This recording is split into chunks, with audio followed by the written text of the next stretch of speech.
Greetings, I am Erin Patton, metaphysical master in a millennial age, and it is my life's purpose to guide you and organizations along an enlightened path. So I invite you to sit comfortably and tune in as I welcome you to the MetaBusiness Millennial, where we get the real conversations you won't get in the boardroom so that we understand this is exactly the path we need to be on in order to grow, evolve, and thrive. Greetings, welcome to the in-person version of the MetaBusiness Millennial. I am here at South by Southwest in Austin, Texas, and I am here with Pam Cruse. Is that how you go by Pam Cruse, the co-founder and CMO of Soul Community Planet, which is a hospitality group with hotels and all over the world, really. And I'll let you get into the details of that, but I must start, as I always do, with how I got to know my guests. And this one was just a really special one, really sent from God and really in alignment for all of you who know my path and how I move. And I happened to be at a conscious conversation yesterday here at the convention center in Austin and met one of the marketing team members, Renee, and share with her about my podcast, share with her about the MetaBusiness Millennial, the MetaBusiness World. And she was like, you need to speak to our co-founder, and made this happen like a day later. And so here we are. And I'm so grateful to Renee. I'm so grateful to the team for trusting in me, trusting their beautiful founder with me. And so without further ado, Pam, welcome to the MetaBusiness Millennial. Thank you so much. And I have to express gratitude for you for coming to see us and joining us yesterday. I'm so glad you could be a part of Conscious Conversations, and you're exactly why we wanted to do that here. So that makes me feel so good. Okay, great. And so with that, I would love to really have you share with our viewers and our listeners more about who you are. Because even myself, I don't really know much about you. I just met you a few minutes ago. And so, just tell our listeners and viewers, like, where are you from, a little bit more about your background, what kind of makes you unique, what drew you to this path that you're on today. Great. Okay. Well, I am originally from upstate New York, Rochester, New York. Come on now. And had a great childhood growing up there with Lake Ontario, and we could go skiing and go in nature, and we had winter, of course, and I'm now in Southern California.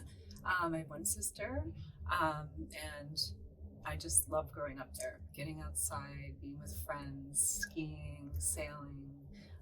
Water is part of who I am, so I'm definitely attracted to the whole blue mind, and that has carried me through my life. So I just have a connection with water from an early age. And I went to a public high school there. I went to undergrad in upstate New York as well, just about 45 minutes from where I grew up, and but never really drove home. It was just enough getting away from home, but not being too far. Nice. And then after college, I moved to the Washington, D.C. area with some girlfriends and started working, and then realized that I wanted to go back to graduate school and get my business degree. So I got my MBA in that area and met my husband there, and we both said we both have jobs here and this is a great area, why don't we stay here? So we planted roots there, and I actually worked for one of the big hospitality brands, had a great fortunate experience, worked with wonderful people, and so started kind of my hospitality and marketing career there.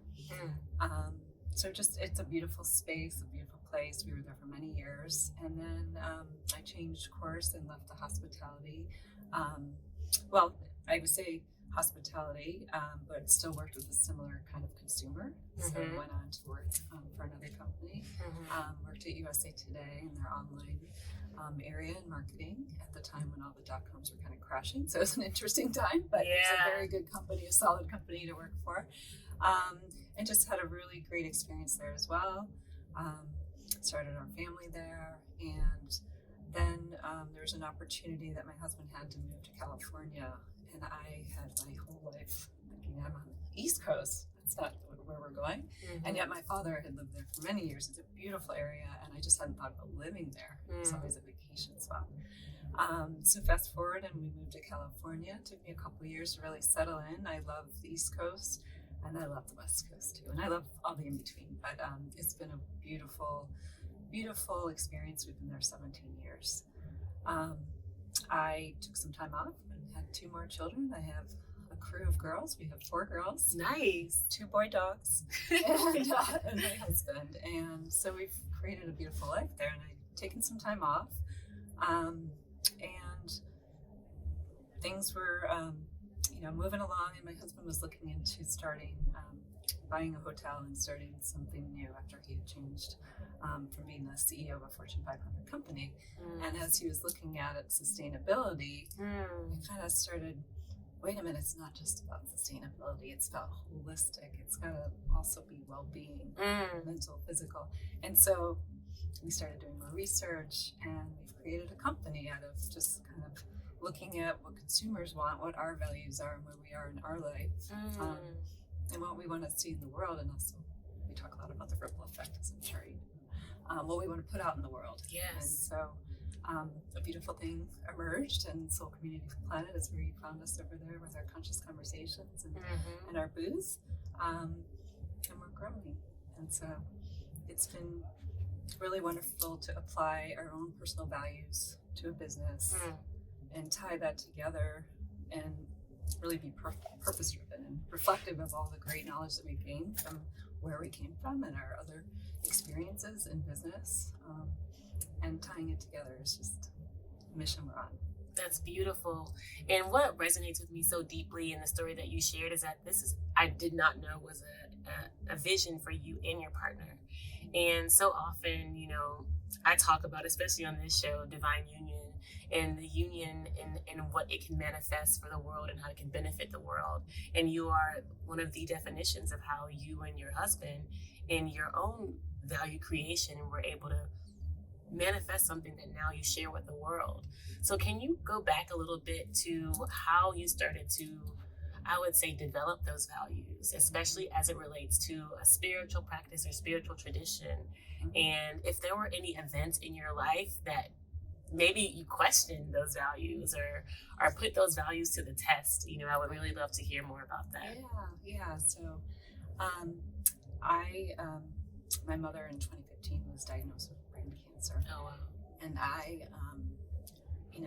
it's just an interesting journey, right? When you have a sick friend, relative, anybody, it makes you question a lot. And also, there's beauty in that, in the people you meet.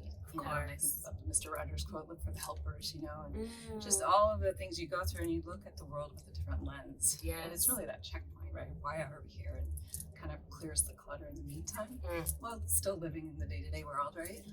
So I think that was the catalyst. When you ask, what's the catalyst? Yeah. But it sent me on a journey where the beauty of what is beyond here, and so the spiritual aspect of it is real for me, and I love learning about it. And I'm on this journey of just everyday growth mindset, and actually we've applied that to our company. So we have something in our company we call the SCP Way, which is a culture of practice we do every week. And so there's different lines in them, and growth mindset versus fixed mindset. That's what we do at SCP. That's one example. But we also tie in many other principles that I love drawing from my personal experience and blending it to your question about, how is that carried forth? So the vision of making the world a better place ties in with also kind of on the doing and the being. So there's a book by someone that we follow that I love to reflect on the doing, the being. So busyness and business, and I love that marriage, and that's what we're here for. So it's I see things that I didn't see before, so I'm sure you do as well. Absolutely.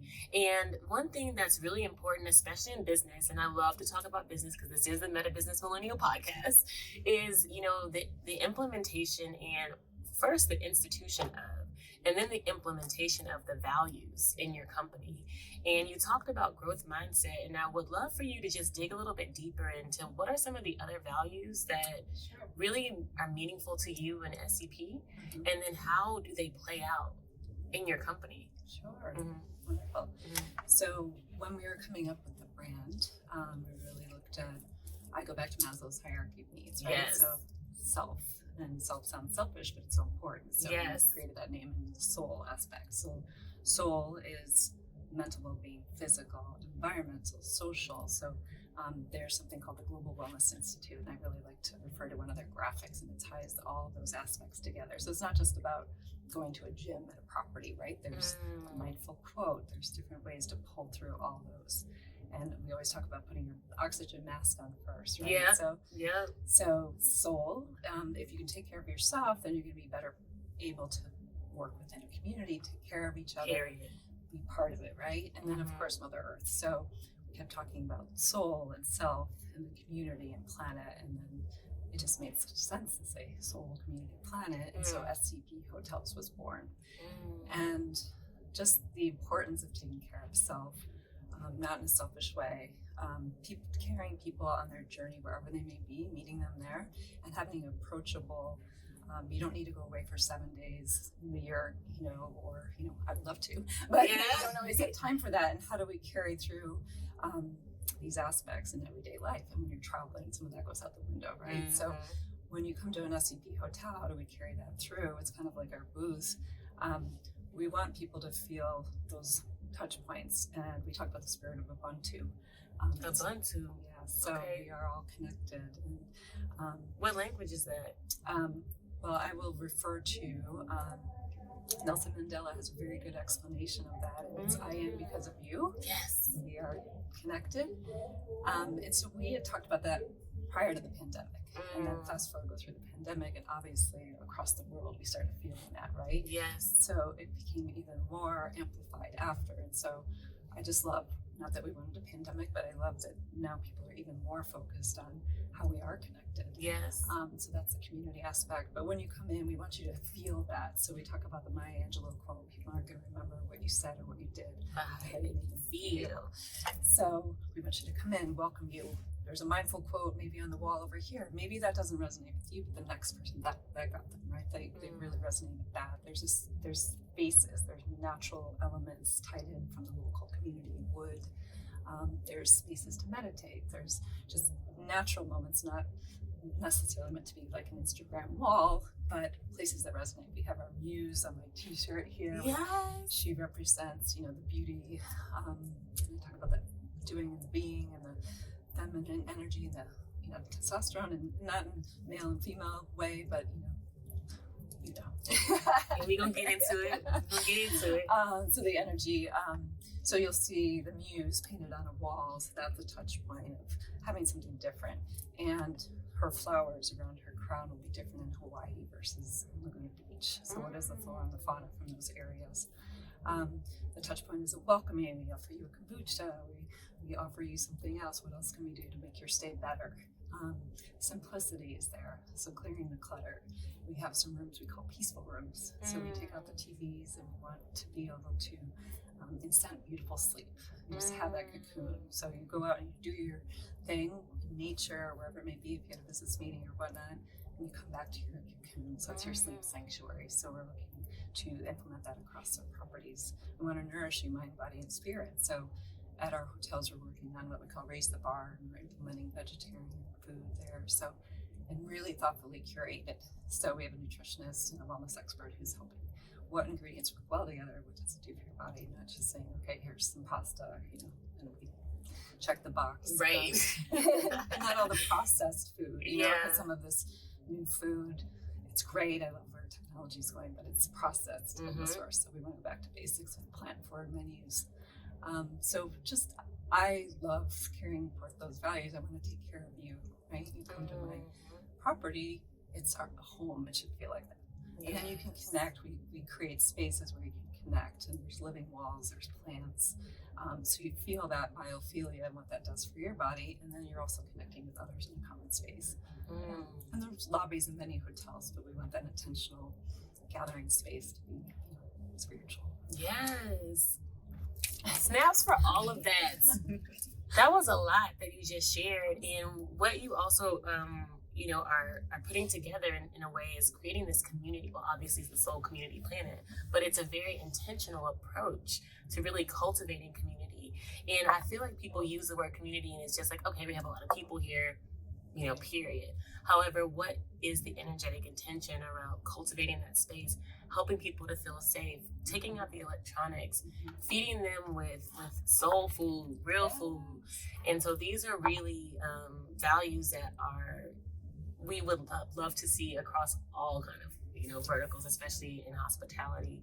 And as it relates to your values in your company, because like I said, you guys are one of the first big kind of companies that we have on the MetaBusiness Millennial podcast.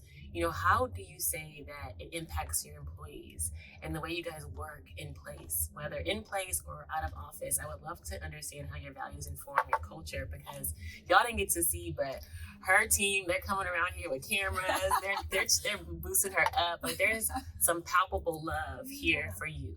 And to be honest, like, that's not really the case in a lot of newer businesses. Founders, especially in tech, and we are at South by Southwest, so there are a lot of tech people are very I would say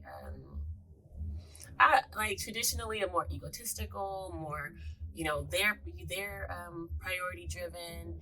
How do you allow for that space to hear other voices, to allow for your employees to feel heard and valued and love you so much that they're like Renee yesterday, volunteering you for things without you even knowing, because they know and trust, and and trust and love them, so much too. So can you really speak to that? Because I know that would really be great for folks, myself included, who are building organizations.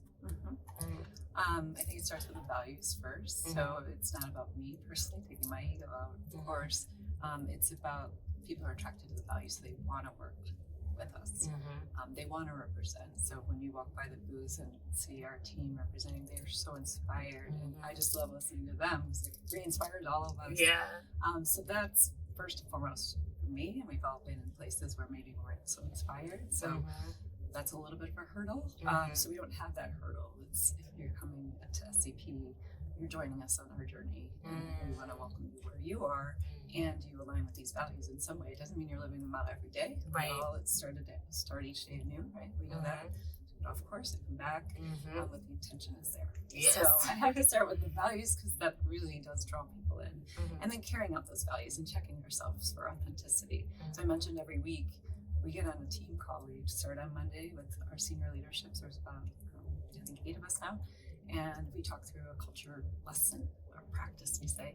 And then on Tuesday, we get on our larger team calls who are remote. So we have all our general managers. We have our central team, which is like finance, accounting, marketing. There's about 40 of us now on the call. And so we start with a mindful moment. So we have a sign up and somebody can express. So we have a mindful moment. It might be a reading. They might show a video. They might walk us through a breathing. And it's such a great way to ground us while we're on the screen, so we feel more together. So we start with the mindful moment, and then we do a culture practice. So I gave you an example of the growth mindset versus fixed mindset. First we start with SCP, so we are soul, we are healthy, kind, and green, and we talk about wellness. So that would be the first page in the book, if you will. And then we pull in the book practices, a bunch of Ubuntu, as I mentioned, and there's some poems and some sayings, and just and Ken, my husband, and I created that with the team, and we just go through it. There's about 16 of them, and then we start over. And every time we go through it, we invite participation, and how do you perceive this? How would you play this out with the team at a property? And then the next day, Wednesday, or later in the week, the teams at each property, the intention is they practice that with their team. So we're flowing the culture throughout. And so those values get played out. And we also have what we call our SCP code, which we don't have represented right here. We paint it on the wall, and it's like a manifesto. So it's our commitment to these. And it's supposed to be guest facing, so guests can understand, hey, we're committed to, we provide plant forward foods, and one of them is we have fun. So we actually, talk about that one day. What are some more examples, and how can we brainstorm having fun? So when you ask about the team, there's that engagement, that commitment, and so it's a practice. We do it every week. I love it.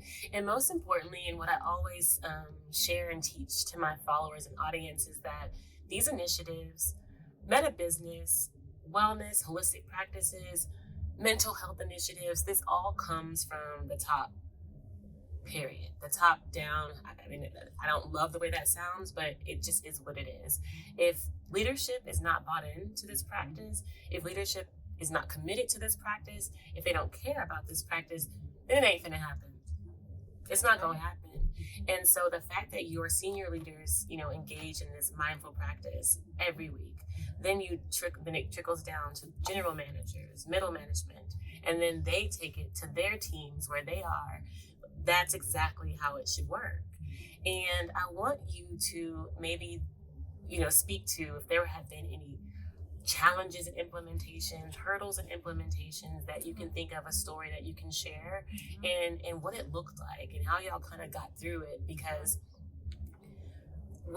these practices are great, yes, but they aren't like the cure-all. And I think that's just a note for life. Like, we expect everything. It's like we're in the pill popping generation, we're in the instant gratification generation, so we expect something to cure all problems. However, oftentimes it's these practices that allow problems to come to the surface, to be revealed. You know what I'm saying? Yes. And so I would love for you to speak to something like that, where like challenge came up and y'all are like, shit, like I didn't expect this. However, the practices you had in place allowed you to work through it. It's interesting. I'm thinking of one example with our peaceful rooms. And it's just generally, I'm for TV, I'm for entertainment, so I don't mean it this way, but when we're traveling, we wanted to offer this sleep experience. So to take a TV out when they don't know what to do without a TV. So I would go back to spiritual practice of sometimes just actually we need to quiet our mind and to be able to sleep better. And now we know all the science behind what happens when we don't sleep. And I found it interesting. And the challenge was we had not provided enough communication to help the properties walk through that talk, right? To walk the customer through it. And in hospitality, you're trained, you'll do anything to make someone happy, right? Yes. Except if it doesn't align with what you're trying to do, like your values. And the TV is not a radical thing. I'm just giving that as an example of, okay, we don't want to necessarily be wheeling the TVs in the rooms we took them out, right? We want to help solve that in a different way. So that's one challenge. Plant Forward has been more challenging than I would have thought it would be in some areas. And it's a mindset, and it's education, and it's just having great food and inviting you to try it. And then you won't even say it was vegetarian, you would just say, I had this amazing meal, right? Right. It's vegetarian. And we have pizza, and it's curated very intentionally again with the ingredients, and so who doesn't love pizza? And so that's kind of meeting in the middle a little bit. So I think we don't want to swing too far, but we want to welcome people and invite them to try something, and maybe they'll take it out in their practice when they go home, or maybe not, and that's okay. But we want to take care of you and go back to nourishment. So those are challenges, and we're still working through them. They're worth doing. So I still believe in the fundamental vision of why we're doing it. So. Okay, that's beautiful. And now I want to get a little bit more personal, because we've been talking a lot about the business. And one thing that we alluded to earlier in our conversation was the relationship and the partnership you have with your husband. Can you speak more to how that was cultivated? Like, how did you guys decide, okay, I trust you enough to build this business together? Because I'm not sure what you were doing before, but being a CEO of a Fortune 500 company traditionally is not aligned with this kind of work. You know what I'm saying? And this is essentially the work that I'm doing, trying to bring those folks over to this side. Right. And could you speak to how his his practice developed, your practice developed, and then how it simultaneously came together? And were there any challenges in that, hurdles in that? You have 4 kids. That's a lot. So really speak to like the personal growth aspect of working together. That'd be beautiful. Thank you. Well, like you said, when Ken was looking at starting, purchasing a hotel and starting a brand, and as soon as I heard brand in my marketing, I perked up and I said, oh, wait a minute, let's, so we started doing the research together. And it was a very natural fit in both where we are in our life and having 4 daughters and wanting to share our values that we align with in our family with the world. So it was a natural fit. And again, I go back to Maslow's hierarchy of needs. So, and we have, we bring different things to the table. So it is a little yin and yang. I mean, it's traditional. There's a lot of traditional business that needs to get done. And I love bringing the soul to it. And he's totally open to that and practices it as well. And so the commitment is together to share it because of where we are in our journey. And, what do we want to do with our time left on this physical plane here. So it's been a great fit. We were in business school together, so we met. Really? There, so, yes. Wow. So, that's Congratulations. Thank you. That's huge. Thank you. So it's a natural fit. Is it always easy? No. You know, there's boundaries from work and home, but they blend in a good way. And then there's just respites, right? We need to have vacation time or, just do things that fuel us, like going to the ocean. Ken loves to stand up paddleboard. I love to just be by the water, or be on it, or go sailing or do something. So there's beauty in the spaces that we've created or the places where we visit or live to bring that, nature and that healing of just any busyness or any kind of creation in the entrepreneurship process. It's not a linear, it's not linear. It's a winding road. And those are the lessons, though. So every day I look, what is the lesson in this today? And if I may rewind a bit, because it seems like now, like, y'all got it figured out. Like, you got it figured out, it sounds like. However, in your younger years, I'm sure there might have been challenges maybe where you questioned your faith or you questioned your spirituality before you had these very strong sense of values. Could you speak to something that might have awakened you to care about these things? Because for me, I always like to talk about like my Harvard to healing journey. Like my audience knows this, that when I finished Harvard, when I finished business school, I was completely depressed. I was unhappy. I was working in this really intense kind of corporate philanthropic space, and then dealing with family issues, and it really brought me to my knees, and that's really what catalyzed my spiritual awakening and my care for self.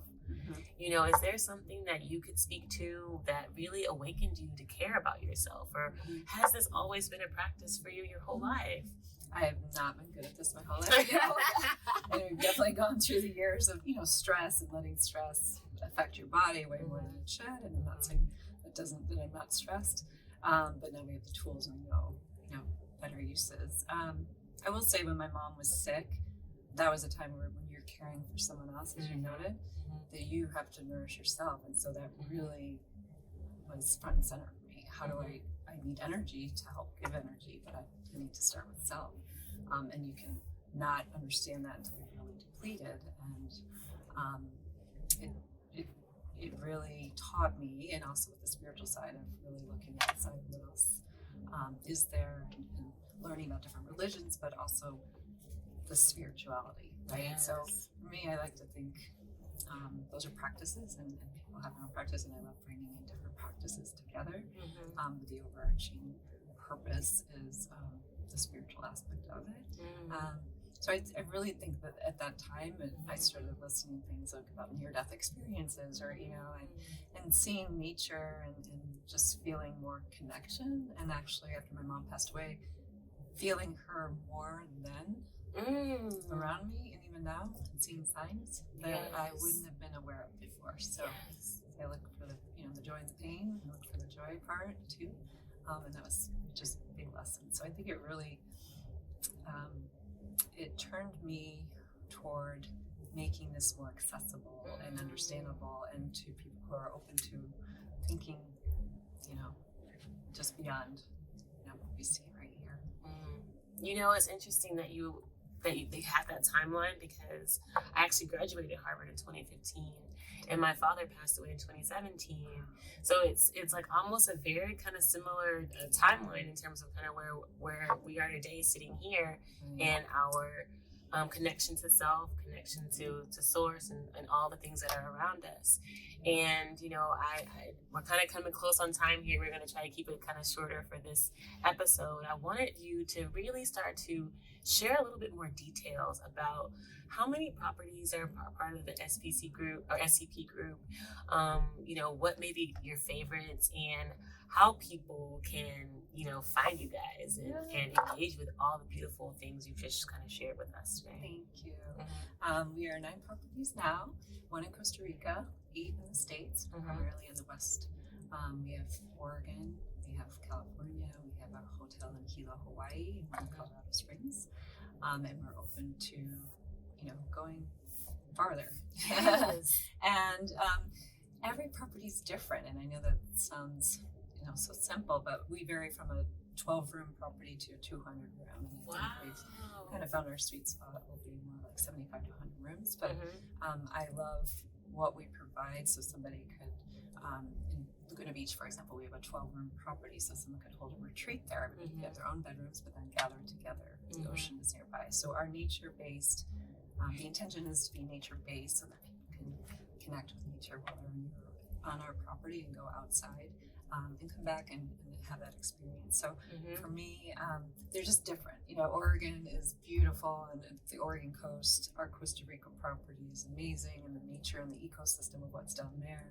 California, I live there, I love it, and just getting the ocean sitting and being oceanside at our property is, just an intention that we had. So going and just sitting there in the sunsets and I just really love sunsets and the rhythm and the rituals of sunrise and sunset. And so I can't pick a favorite. Hilo, Hawaii is just the beauty of the Hawaiian culture, and our general manager there is from the family that owned it prior to us purchasing it. And so I just love the people we meet and the people that we work with, and then meeting you and just this opportunity. And I have so much gratitude for that. People can find us. You can follow us on Instagram at Soul Community Planet, or our website is sebhotels.com. And we are just really excited to share more and expand.